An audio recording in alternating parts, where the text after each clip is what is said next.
with us in the room and to the people listening later on, welcome. Today we've got Melissa Noonan, who's, I think, the CEO. That's your correct title, is that right, Melissa? That's correct. Yep. It's from Limbs4life, who's presenting for ANZONA here today. So I'll hand over to Melissa. Thank you. Thanks so much, Paul. And thank you for having me. Limbs4life is the peak body for amputees in Australia, and I just thought that I'd run through some background about the organisation and the services that we provide so that it can give you an idea of what you may like to use with your patient group in the future. In saying that, also please feel free to ask any questions along the way, and I have contact details on the last slide. So Limbs4life was founded in 2004. The organisation was established to fulfill a gap within the community and to ensure that no individual goes through the process of limb loss alone. The organisation is governed by a voluntary board of management, and we're a registered not-for-profit charity. However, having said that, we're not funded by any state or federal government. In 2014, Limbs4life celebrated 10 years of service to the Australian amputee community, equating to some really significant milestones and achievements, and some that, for primarily a voluntary organisation for the first 3 to 4 years, we're quite proud of. So primarily around peer support, around sharing access to information for amputees, answering questions, and basically providing a one-stop service for everyone impacted by amputation or limb loss. So just to give you a little bit of an overview, Australia has the second highest rate of diabetic amputations in the developed world. In 2012-13, the amount of amputations performed were just over 10,000, and that figure, unfortunately, is steadily growing. Diabetes in Australia is the leading cause of non-traumatic amputations as well. And the other causes include infections, so things like meningococcal, cancer, and obviously trauma accidents.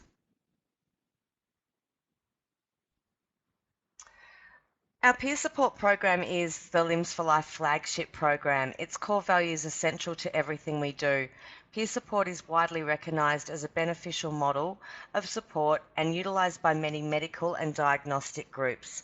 Limbs4life currently provides a variety of support to the community, all with I guess these key deliverables in the middle, and they're our key goals and objectives. So we have the Limbs for Kids program, which provides support to parents and families of children born with limb deficiencies or who undergo amputation during early childhood and adolescence, and primarily that supports children range between birth and or their parents up until between 18 to 22 years.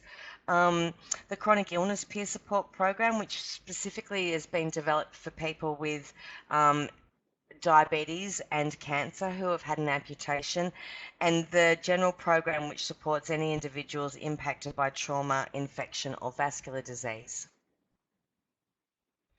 The Limbs4life Early Intervention programs are formally managed and adopt best practice guidelines in all cases. All amputee volunteers are police checked, they undergo a formal training process and have successfully adapted to their situation and regained their independence and mobility.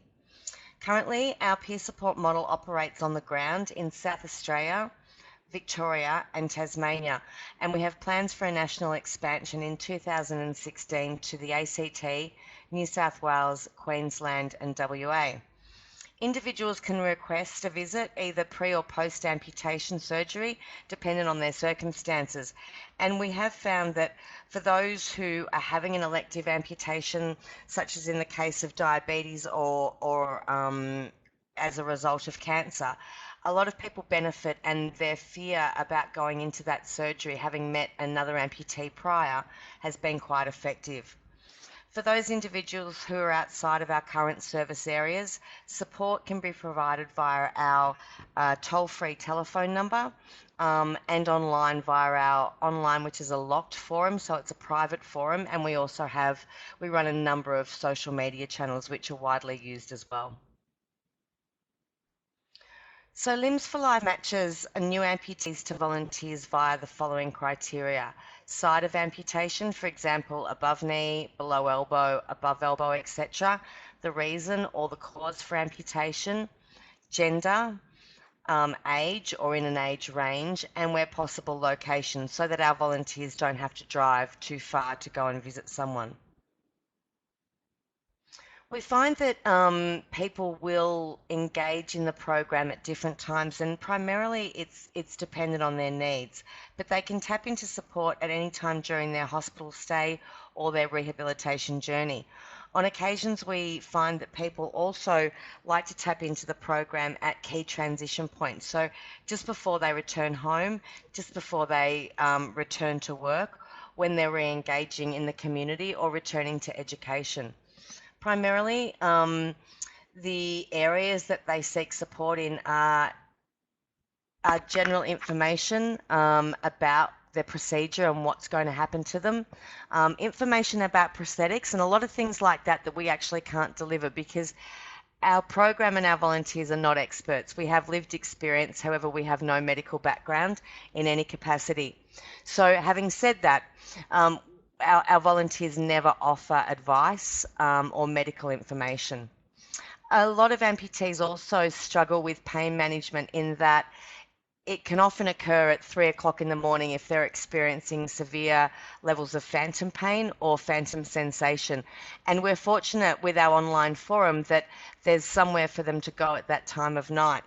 The online forum is administered by amputees in Australia, but we also have moderators in both the UK and the US. So if people do have questions, it's responded in real time or with a delay of sort of 3 to 5 minutes, which is really beneficial for the service that we offer. Referrals to our program can be made via healthcare providers. We have brochures in most of the main hospitals, and anyone is more than welcome to request peer support brochures so that their patients can understand about what peer support means, the services that the organisation provides, and what we offer. Primarily, it can be done via fax, our online form, which is through our website, or via our toll-free number. I would say that about 78% of referrals come through healthcare providers, which is great because they're usually the ones that ensure that the patient has consented to a visit. We do often have well-meaning family members and friends who will call us and ask for volunteers to go and visit a family member, and I think a lot of the time those people are also in shock themselves, but we never visit anyone without the consent of the individual because sometimes people are just not ready. So in order to support our program, Limbs4life have a number of different resources, and it's to support an amputee's journey as well. Some people will tap in the early stages or just following amputation a year, 2, 3 years down the track. Others will disengage with the program and then come back in at a later date. We do publish a magazine 4 times a year, which is available in hard copy format or also online. And we find that a lot of people with diabetes who have issues with their eyesight like to have a hard copy. Some people enjoy it too. We provide a bi-monthly e-news, so every 2 months, unless we have some really important information to share. And we develop health awareness posters which are available for everyone. They can put them up in hospitals, acute care or subacute care facilities. I'm glad you like the title. Thank you.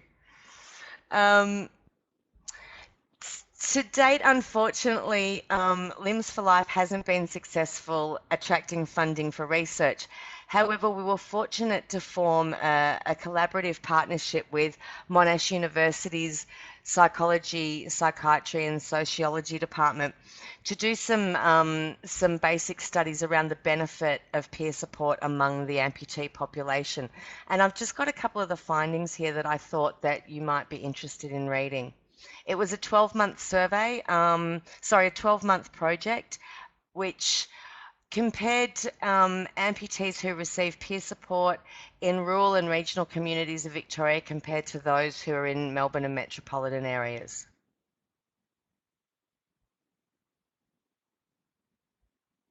So basically, receiving peer support, their findings indicated had a positive mental health benefit, um, and allow people to see that, getting back to a normal life is often possible,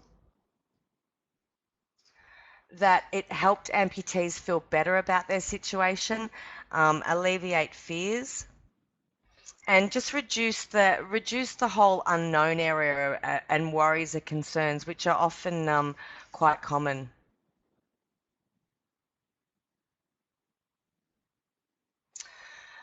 Limbs for Life also sees a key objective of our service delivery around health literacy and amputee-specific health literacy to our stakeholders. In 2013, we conducted a national survey to ascertain the effectiveness of health literacy in amputees and the provision of information provided during the course of rehabilitation and primarily on discharge. These are the findings of what people said that they received, whether that be none, they couldn't recall. Some of them received some information from their physiotherapist about stump care. Some got specific prosthetic information, and 18.5% received residual limb information. Um, we found it quite concerning, primarily because those with fragile skin, which is often the case following an amputation, didn't have a sound understanding about managing their stump and healthcare. And when we, I guess, delved deeper into the findings of this consultation, it was actually quite worrying that there was a huge number of people that didn't practice sound hygiene, and in the course of wearing a prosthesis, especially those who do it, it's very important that they take care of their health. So we saw an opportunity to better educate the Australian amputee population, but also to assist and reduce the number of residual limb revision amputations due to the lack of skincare practice and sound hygiene management. It concerned us that a large number of the population stated that they didn't receive information or they didn't recall receiving it, which is probably not surprising after going through a traumatic event such as an amputation. We also saw it as an opportunity to support the healthcare system and utilising our peer support volunteers to reinforce the messages around self-healthcare management. We established a National Health and Wellbeing Advisory Committee towards the end of last year, made up of surgeons, doctors, amputee physiotherapists, occupational therapists, prosthetic clinicians, and consumers around Australia to help us put the information together and make sure that it was credible, make sure that what we were saying was true and correct, and that it would also benefit our community. We also focused on keeping the messages as simple as we could so that anyone with any cognitive impairments could understand. So these flyers are just a double-sided, very basic flyer, about a DL size, that people can put on their fridge. They're also included in the amputee first response kits. The other thing that we've done with this sort of material is make some oversized large posters that rehabilitation centres and hospitals can hang in high-risk foot clinics, just as a reminder to people that, they need to practice sound healthcare management. In addition, we have recently developed a 44-page practical guide for new amputees. And the purpose of this was to help families as well as individuals understand the journey, both pre-amputation, so when you first hear the news, during the acute and subacute rehabilitation phase, to the point of regaining independence, feeling confident. It was also done for people who would be eligible for a prosthesis and those who wouldn't, for people regaining independence in their home, community, or even returning to work. The response to this guide has been quite incredible, and we've shipped out just over 2,000 hard copies nationally and have just commenced our second print run. So it is very, very simple information.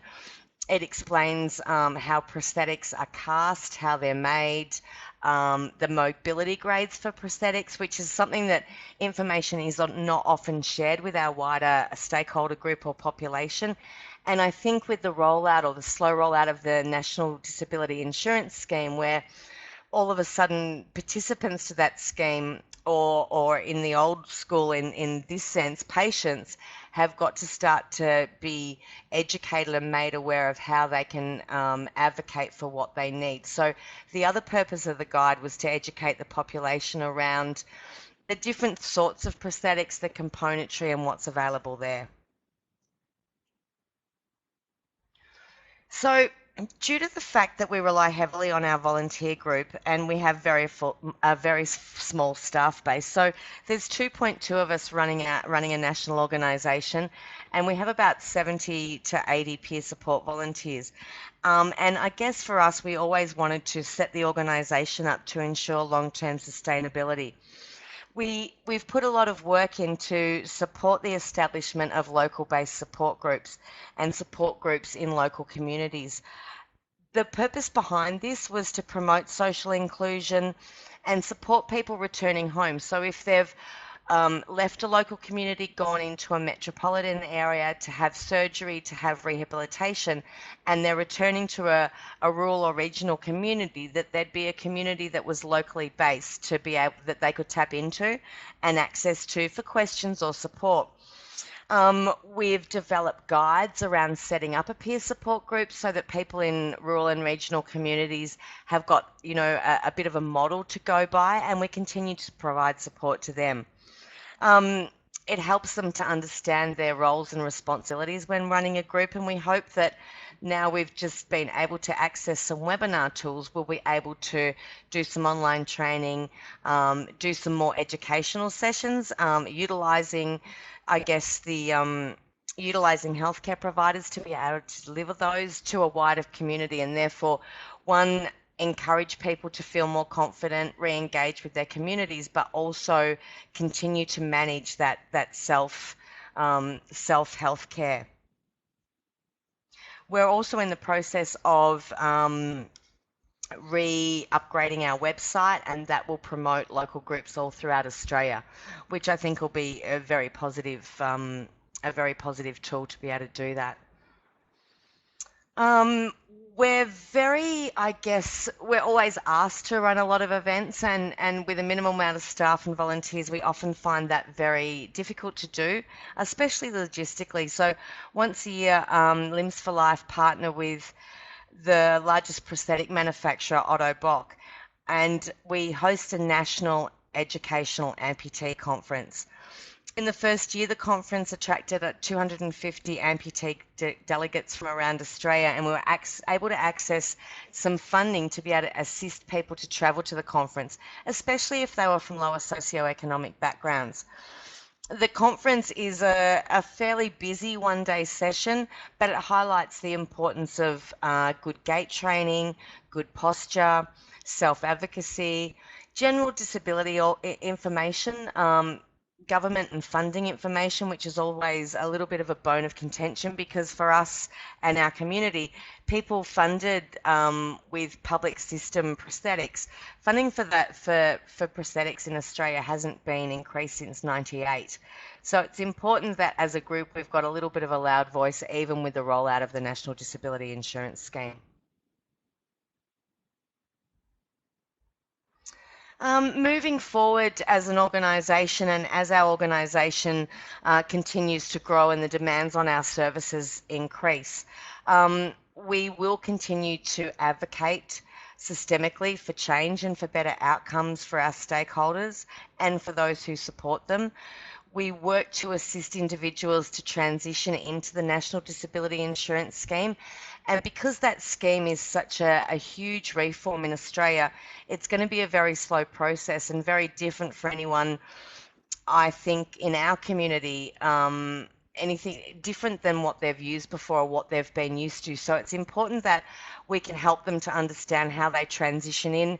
We have step-by-step guidelines on our website, and we've created some checklists so that they understand things that they need to think about prior to securing their final plan. We're also trying to engage social workers associations so that they can probably be the key transition point at the rehabilitation stage, so that people start thinking about putting in applications for eligibility. And as I said, we'll be expanding our services nationally. So we've just been fortunate to have some funding confirmed by a private charitable donor over the next 3 years so that our peer support program can grow Australia wide and we can provide services on the ground in every state. We also celebrate National Amputee Awareness Week once a year, which is between the 4th to the 11th of October. And we'll continue to work to ensure that amputees have access to the support services, information, and resources they so richly deserve. So, I'd like to thank you for your time this evening. My contact information is on this next slide here.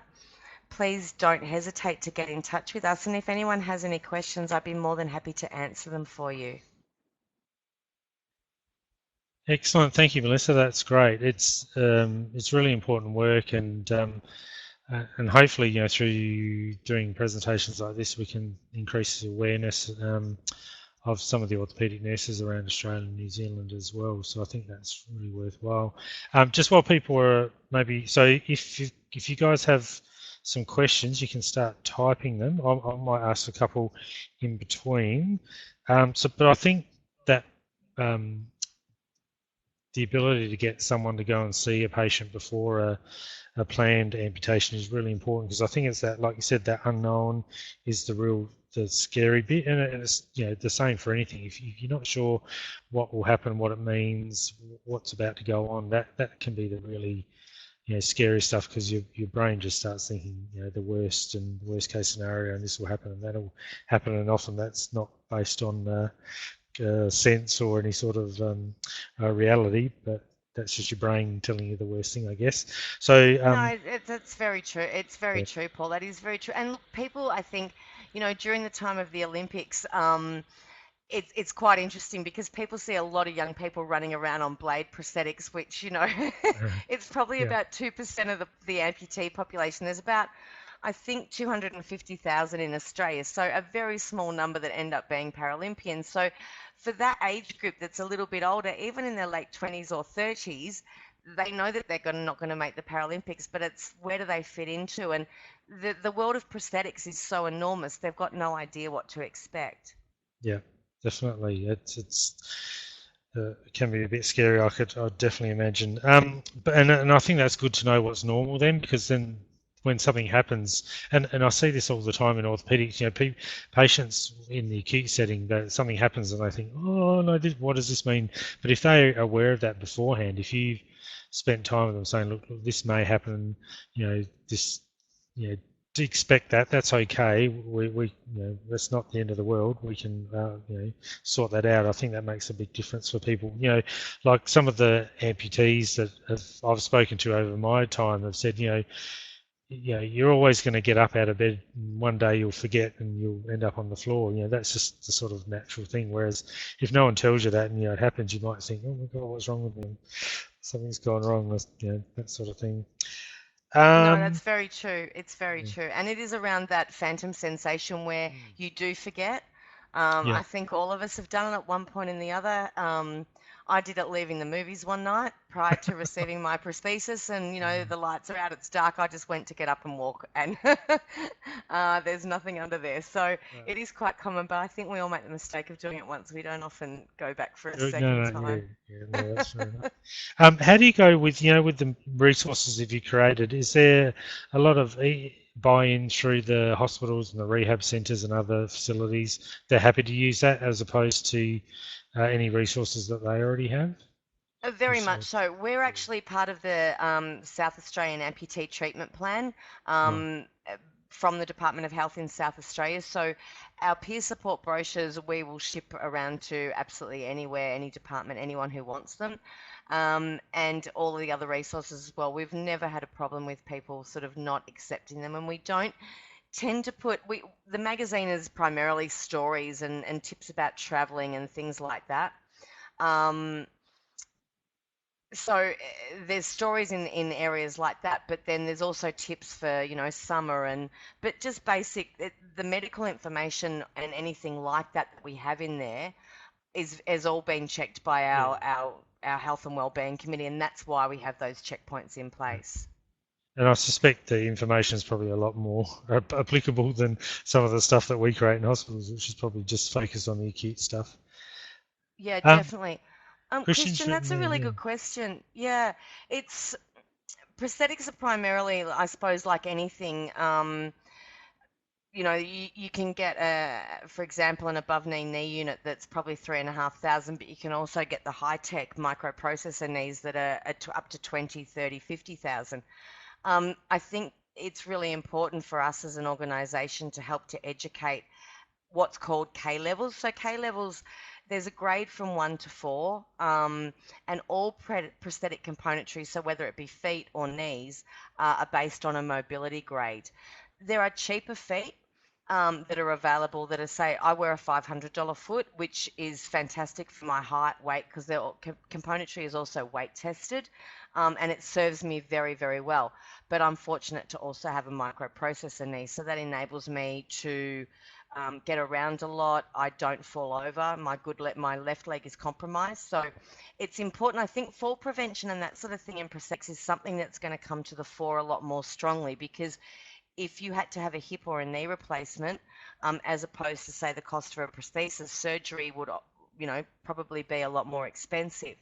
Um, People are still getting good legs, but it's something that we will continue to lobby for increases to the basic prosthetic funding budget, most definitely. And I think it's really disappointing in a country like this that it's been so long since there's been increases in dollars when technology is absolutely outstanding.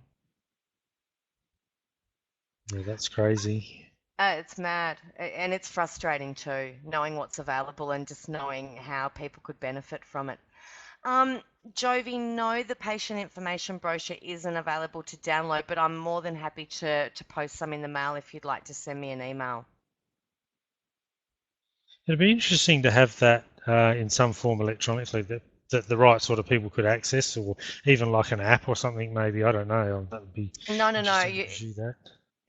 That's true, and I think with the new website we do have online referral forms, so you can refer patients online.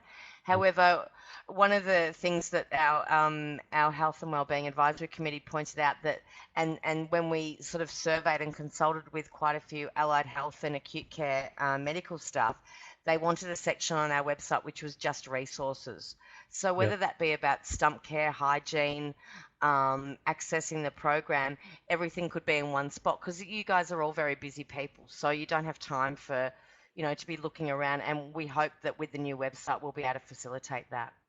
Yeah, it's such an important point because there's so much information out there on every sort of topic, and as clinicians, that you don't have the time to sit down and go troll through it and work out what is best and what's not. And so if there's somewhere that's there's information that's located, good quality, then that's really useful.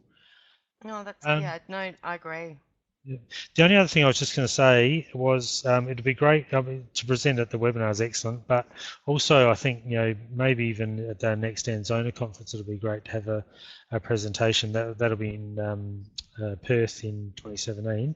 But the local chapters also have regular. Some have annual either conferences or workshops. So South Australia, for example, is having a workshop next year in, I can't remember, or July maybe, and that we're actually looking at some pain issues, and so a really relevant topic would be to present on this in terms of pain post amputation. So I guess you feel free to contact the different groups. We can, if you're happy for us to contact you and see if there's anyone who would like to present and who's able to, that'd be fabulous. Most definitely, that would be great, and thank you for the opportunity. We welcome that opportunity. It'd be fantastic. No, that's I just, sorry, Jovi. We do. We have two forms of online peer support.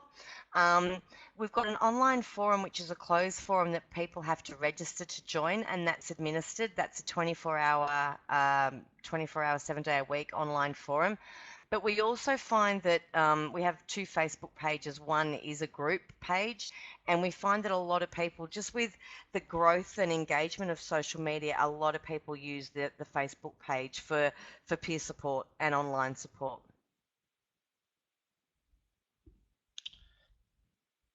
Excellent. So has anyone got, I'll just wait for Jovi to type, but has anyone else Sure. got any other questions?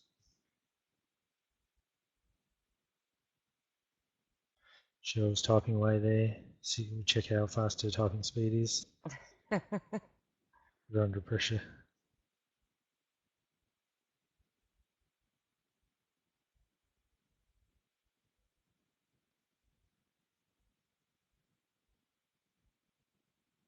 Getting there.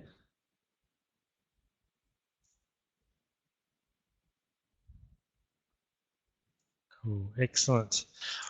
Oh, Cheryl's still going.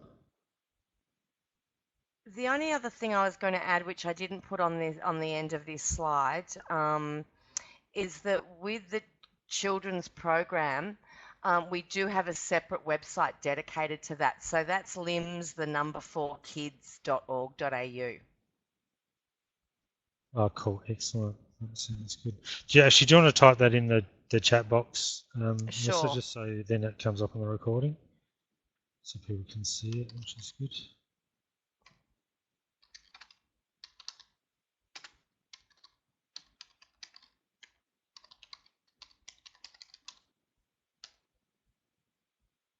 Oh, excellent. Yeah, and people can actually click on that. That's good. I have way too many questions. That sounds good. That's fantastic, Cheryl. That's great. Look Excellent. forward to it. And I think the beauty of that is, people in those sorts of positions like Cheryl will know other people doing similar sorts of things around Australia and potentially New Zealand as well, which is useful. So you don't have to go hunting for contacts, I guess. So, all right. So if there's no other questions, thank you very much, Melissa, for coming and presenting today with us. Oh, we used to have a Thank you. little. Thank you so much for having me. We used to have a little clap hand thing on one of the things, but I can't do that anymore. Sorry. That's okay. So that's excellent, and and I guess, stay in touch. Feel free to contact us with any sort of information you want to disseminate, and I'll encourage our members to contact you and the local group, local people for whether there's presentations that can come up and stuff like that. So Sounds wonderful. Thank you. excellent, thank you all, and thanks Cheryl, Jove, and Christian for coming along today as well.